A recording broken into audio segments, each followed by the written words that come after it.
Assalamualaikum warahmatullahi wabarakatuh. Bismillah, alhamdulillah, wassalatu wassalamu ala rasulillah wa ala alihi wa sahbihi wa man tabi'ahudah amma ba'dah. Sobat pelatihan yang berbahagia, apa kabarnya? Semoga tetap semangat ya mengikuti pelatihan ini. Pada sesi kali ini kita akan membahas tentang bagaimana menghadapi tantangan dan perubahan dalam perkawinan. Ya, sebagaimana dijelaskan dalam modul kita bahwa tujuan perkawinan adalah untuk mendapatkan kebahagiaan dan kedamaian. Tentu saja untuk mendapatkan kebahagiaan dan kedamaian melalui perkawinan ini kita akan menghadapi beberapa tantangan. Sobat pelatihan yang berbahagia, ada 3 poin penting yang akan kita bahas. Yang pertama, bagaimana tantangan umum yang dihadapi dalam perkawinan. Yang kedua, bagaimana mengelola perubahan hidup, perubahan karir dan keluarga. Dan yang ketiga, bagaimana menjaga kualitas dan keharmonisan dalam perkawinan kita. Sobat pelatihan yang berbahagia, tantangan umum dalam perkawinan pada sesi ini akan saya sampaikan ada 3. Yang pertama, tantangan berkaitan dengan keuangan. Yang kedua, terkait dengan keluarga. Dan yang ketiga, terkait dengan adanya anak. Sobat pelatihan yang berbahagia, yang pertama terkait dengan keuangan. Menyadari pentingnya keuangan dalam keluarga, banyak pasangan yang sudah merencanakan, memprogramkan keuangan mereka sebelum mereka melangsungkan pernikahan. Tapi kenyataannya, setelah mereka melangsungkan pernikahan, keuangan masih saja menjadi masalah, menjadi tantangan bagi keluarga tersebut. Sobat pelatihan yang berbahagia, agar tidak ada satu pihak yang merasa tersinggung ketika kita berbicara tentang keuangan, maka setiap pasangan harus secara fleksibel menyampaikannya kepada pasangannya. Ya, misalnya salah satu dari Anda tengah menghadapi PHK, ya, pemutusan hubungan kerja dari kantor, tentu akan mengurangi pendapatan atau penghasilan, dan ini menyebabkan terjadinya masalah keuangan dalam keluarga. Ya, hal ini harus kita bicarakan baik-baik dan kita harus mengubah pola hidup kita. Pola hidup yang berbeda antara ketika kita masih bekerja dan ketika kita sudah terkena perampingan kerja atau di PHK. Nah, sobat pelatihan yang berbahagia, masalah yang kedua adalah masalah tantangan terkait dengan keluarga. Sering menjadi pertengkaran dalam rumah tangga, khususnya menghadapi mertua atau saudara ipar. Ini termasuk masalah klasik sobat pelatihan. Bagaimana ketika ibu mertua terlibat terlalu jauh dalam rumah tangga? Atau bagaimana pembagian waktu untuk mengunjungi keluarga masing-masing sering menjadi isu sensitif dalam pernikahan. Nah, sobat pelatihan yang berbahagia, kuncinya adalah pada komunikasi yang terbuka. Seringkali perempuan masih sulit melakukan hal ini. Misalnya, Anda merasa dianggap tidak becus mengasuh anak jika anak Anda diasuh atau diambil alih oleh mertua kita. Sobat pelatihan berbahagia, sebagai perempuan, Anda sulit mengekspresikan ketidaksetujuan itu dan memilih diam, tapi sambil cemberut sepanjang hari. Sobat pelatihan yang berbahagia, masalah yang ketiga adalah masalah terkait dengan anak. Pasangan menikah dituntut untuk punya anak. Kalau tidak, dianggap belum lengkap. Masalah ini bisa berkembang ketika istri dan suami punya nilai-nilai yang berbeda dalam mendidik anak. Misalnya, istri berkeinginan mendidik anaknya menyekolahkan anaknya di sekolah internasional yang menggunakan bahasa asing, sementara Anda sebagai suami ingin menyekolahkan anak Anda pada sekolah negeri. Nah, perbedaan keinginan ini mencerminkan bagaimana pernikahan Anda akan berlangsung ketika kehadiran anak-anak justru mengubah hubungan Anda berdua.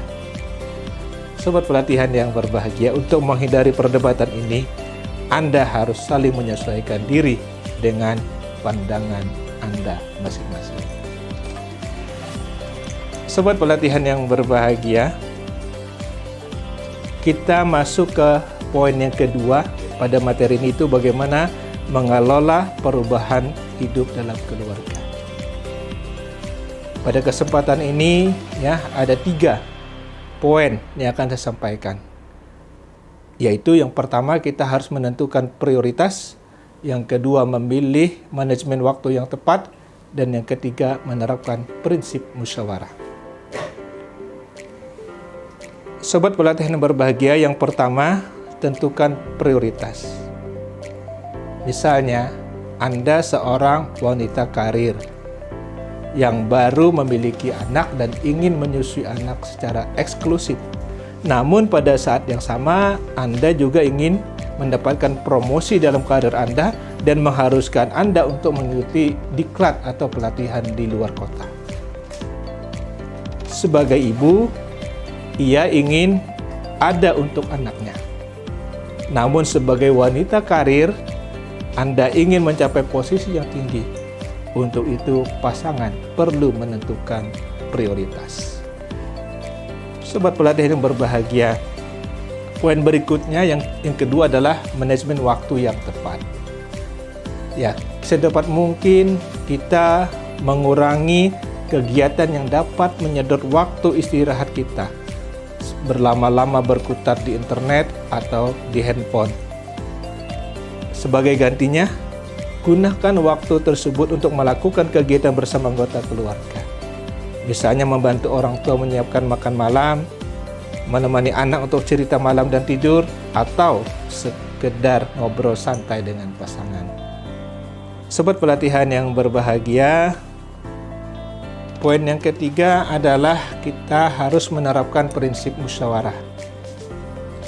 Di dalam memecahkan masalah atau memutuskan suatu keputusan di dalam rumah tangga, diperlukan prinsip musyawarah agar tercipta satu hasil yang maksimal.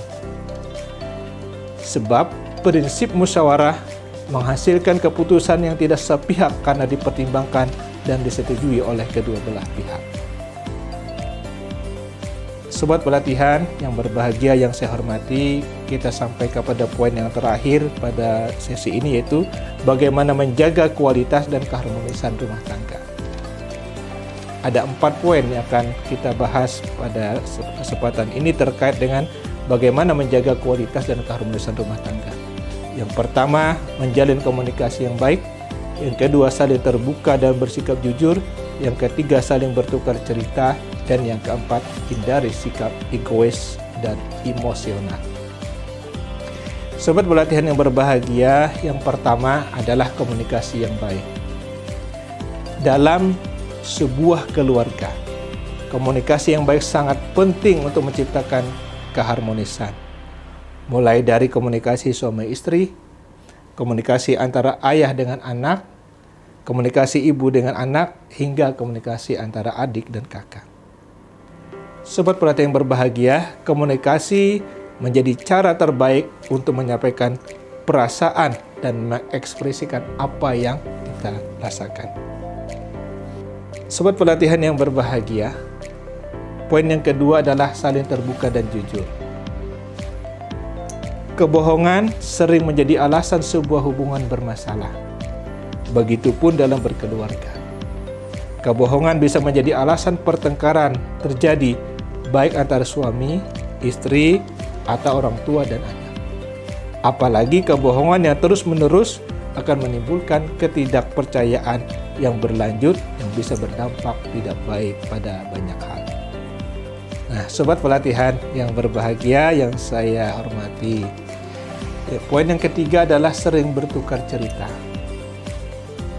sering bertukar cerita tentang keseharian masing-masing, termasuk hal-hal sepele, dapat membuat lebih terbuka dan jujur ketika ada suatu hal buruk atau penting yang menimpa salah satunya. Jika sudah terbiasa bercerita, akan lebih berani dan mudah untuk menceritakan berbagai hal, termasuk hal-hal yang besar. Sobat pelatihan yang berbahagia, poin yang keempat, hindari sikap egois dan emosional. Mengendalikan emosi sangat penting saat mengalami masalah, baik itu masalah keluarga maupun masalah individu. Tindakan egois hanya akan memperumit bahkan menambah masalah yang ada. Apalagi jika tidak ada yang bisa menahan emosi, pertengkaran hebat pun mungkin bisa terjadi. Nah, sobat pelatihan yang berbahagia, demikian paparan yang dapat saya sampaikan terkait materi menghadapi tantangan perubahan hidup, karir, dan keluarga. Silahkan sobat pelatihan baca teks PDF agar kita mendapatkan informasi yang lebih mendalam terkait materi ini. Demikian, semoga bermanfaat. Terima kasih atas perhatiannya. Wabillahi taufiq wal hidayah. Wassalamualaikum warahmatullahi wabarakatuh.